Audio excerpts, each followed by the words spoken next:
Swati, okay, this was way above what analysts and economists are looking for here. And, you know, what's the RBA going to make of all this? Yes, it was higher than expectations, and it was high. The trimmed mean, which the RBA focuses on, was also way above the RBA's expectation of 6.5%. It came in at 6.9%. Trimmed mean excludes volatile items, so it tends to be stickier. So it's going to make them nervous because they weren't expecting the services side of inflation and tradables inflation to go up that far, which really seals the deal for a 25 basis point interest rate hike in February.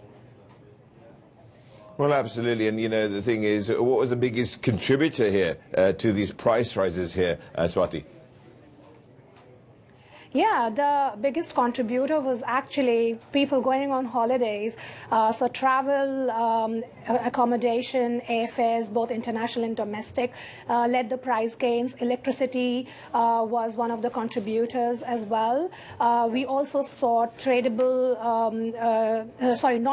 inflation or services inflation rise pretty strongly. So things like rents, hairdressers, and stuff that you kind of see in the local economy. So domestic inflation was really strong.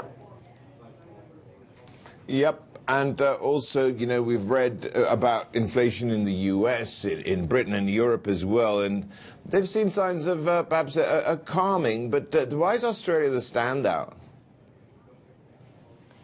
Yeah, Australia kind of is late to the trend always.